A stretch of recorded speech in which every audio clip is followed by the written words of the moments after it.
My name is Melanie. I am 32 years old. I live alone in my small apartment. I work as a nurse at the big city hospital. I am happy with my job. My patients liked me. The doctors trust me. But when I come home in the evening, I feel lost. One evening, I was walking home from the hospital. Suddenly, a car hit me from behind. I fell onto the ground. Luckily, the car was not driving fast. I was only shaken. I was not injured. A man quickly came out of the car. He was wearing a suit. He looked worried. He held my hand and helped me stand up. He said, "Are you hurt? Did you get injured?" I said, "No, sir. I am okay." He asked me to sit in his car. He wanted to drive me home. I said no to his offer at first, but he said again and again. At last, I sat in his car. When I reached my apartment, I said, "Thank you, sir. Thank you for dropping me home."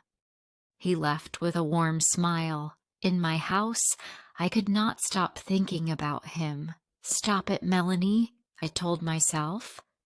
"Stop thinking about him. He was just a kind stranger who helped you." A few days later, I was working in the hospital. I saw a patient who had an injury on his head. It was the same man who helped me. He smiled when he saw me.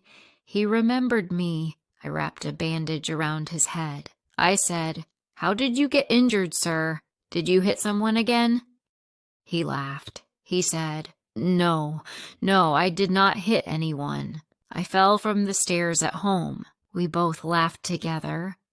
He asked about my work schedule. He said, "Melanie, do you work here every day? When do you leave for your house?"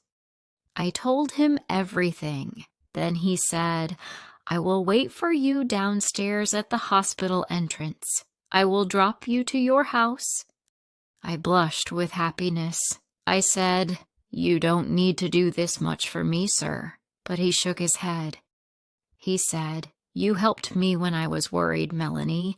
Now it is my turn to help you." In the evening, we drove together in his car.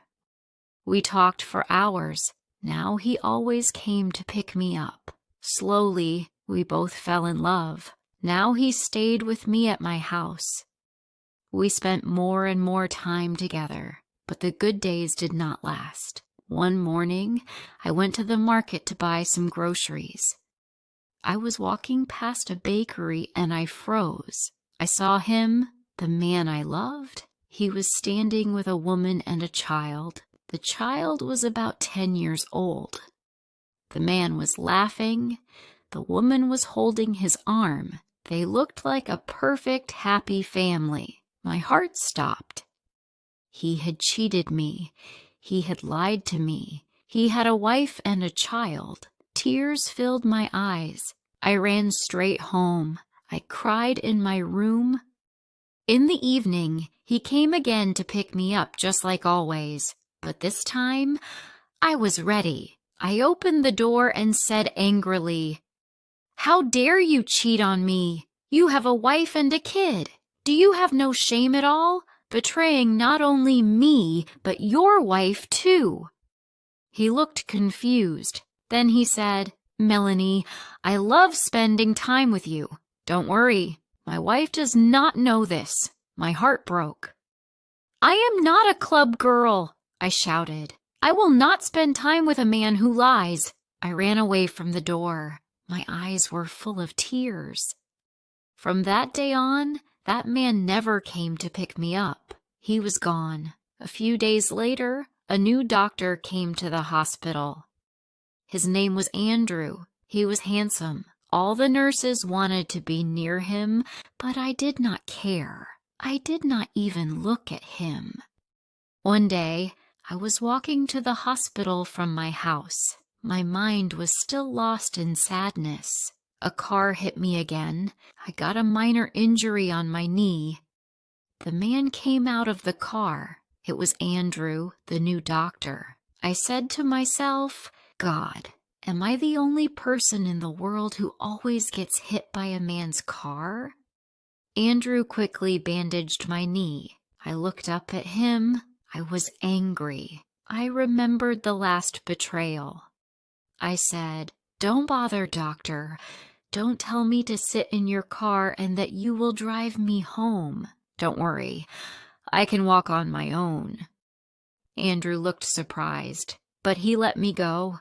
A week later, I busy with a patient. Suddenly, Andrew came running toward me. He said, "I am so sorry, Melanie. I am sorry I accidentally hit you with my car." He was asking for an apology.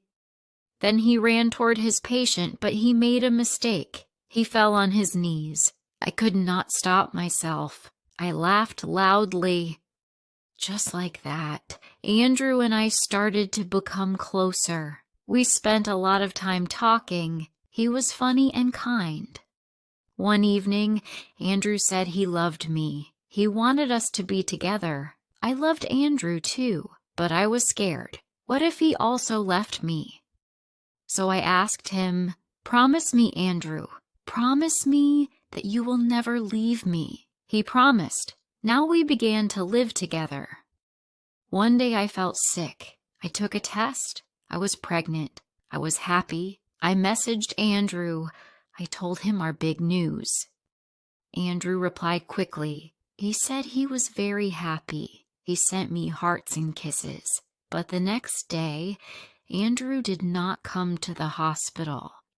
He did not come the day after that. I was afraid. I started to feel betrayed again. My heart was sinking. My friends tried to find him, but he was nowhere to be found. A month passed. Andrew never came back. I stopped going to the hospital. I was left alone in my house crying. One afternoon, I went to the market to buy food. There, I saw Andrew. He was laughing. He was with a woman. Now I was sure. Andrew cheated on me just like the first man. My heart broke. I ran from there. I did not want him to see me. I reached my house. I shut my room door and fell to the floor. I cried and cried. Why did I ever believe a man again? The next day I felt tired and weak. My mind was heavy. I tried to forget Andrew, but his face came back again and again. Then the doorbell rang. I opened the door.